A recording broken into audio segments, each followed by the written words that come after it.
prospective memory is one of the most important everyday memory failures. So when we ask people what were your last 3 memory failures, then a lot of people would tell us events that happened that are prospective memory failures, in fact. So forgetting to take your medication, forgetting to have an appointment. So this morning we went on a short spontaneous tour with your 2 volunteers and another keynote speaker, and then I had to remember to be here at 11:30 for the interview. So I had to monitor the time, or you have to monitor for an event to not forget to do things. This is typical. These are typical examples of prospective memory. Prospective memory is as old as we are humans, so we have to remember to do things at a specific moment. So if you go hunting and there's a specific time, even without any watches, then you had to remember to be at a specific place at a specific time. So that's something that's as old as we are organizing, managing our lives. So, but there are also some initial studies that show that some non-human species are able to remember to do things at a specific moment. So, for example, if you have to interrupt an activity and then you have to resume this activity without being prompted by an external cue, then this would probably also qualify for being a prospective memory type task. So I think this is really open to debate, and it's a very human type task for memory, but there are some colleagues, and I tend to agree, that remain open to the question whether this type of memory is also something that some non-human species show. Absolutely. So prospective memory is much more than memory. So our position is that it's a term that has been introduced to the literature, so that's why we keep the term. But for our research, prospective memory is a fundamental type of goal-directed self-regulatory behavior. It concerns a lot of different cognitive processes, memory being one of them, but also cognitive control, executive functions. There's a lot of attention in prospective memory. So prospective memory is a specific type of self-regulation or goal-directed behavior in general.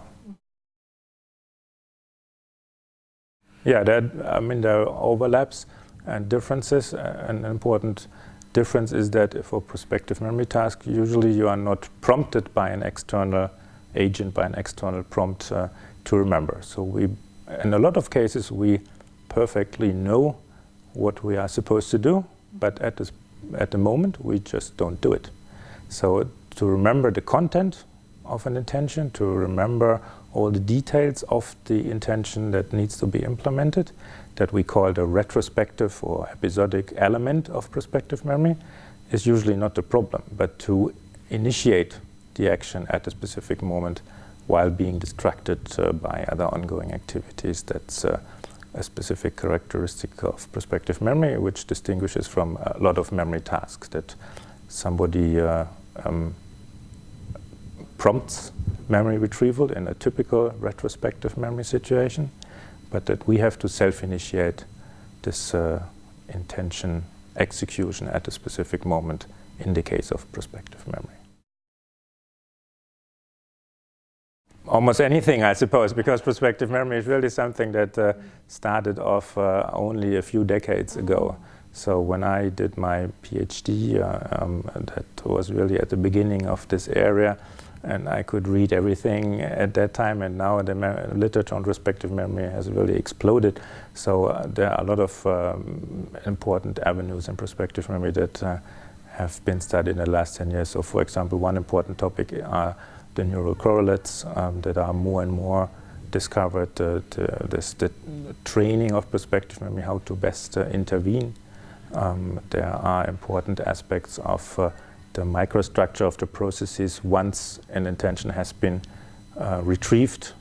That is an important aspect for the cognitive control component, for example. So sometimes we have the situation that we notice a cue, but then somehow not manage to implement the full action because we are so much involved in our ongoing task, in our ongoing activity, that we are not able to switch between the ongoing task and the prospective task. So these aspects around the cognitive control component are probably at the heart of some of the important questions at the moment. So prospective memory being more and more an attention task these days. I mean, this is it's exactly one of the few questions that are among the hot topics at the moment. And I would say there are 3 different types of training that are possible. One is to find strategies. So you mentioned the Vygotsky type of strategy, that you have some elements that help us to remember that there was something to be done. So the not doesn't tell you anything except for there was something. And if you want to manage all your daily tasks with one not, it's going to be not so successful. So there are other self-regulatory strategies like implementation intentions that have been used and tested. Specific planning strategies to properly structure our daily intention. So one is strategy training, strategies to overcome difficulties in remembering the content, like shopping lists, or strategies that help us to find the proper moment to execute this intention. A second strategy to train prospective memory is to train the underlying cognitive processes.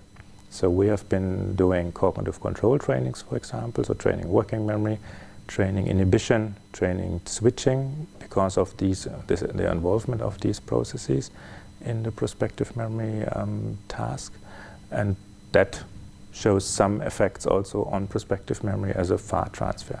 And the third strategy is to train prospective memory. So we have developed, for example, with colleagues in Australia, a serious game type scenarios where we have prospective memory tasks hidden in those games, and then participants use those serious games as prospective memory training, so they get more and more tasks. They are becoming more and more difficult to train their prospective memory. So this is all in the beginning, but there are these 3 approaches, with the strategy approach being probably at the moment the most successful.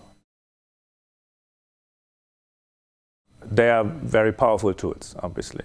So we basically all rely on our electronic agendas these days, that because they are managing the 2 components.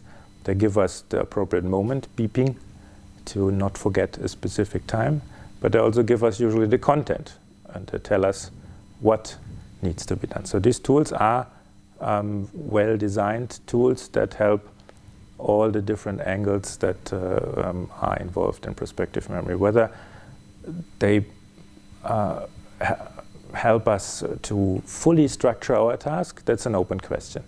And I would say it's probably good to not fully rely on these external strategies, because we know from other areas of cognitive psychology and cognitive aging, for example, that it's important to use your processes to develop your own internal strategies. So I think it's wise to not fully externalize all of our prospective memory.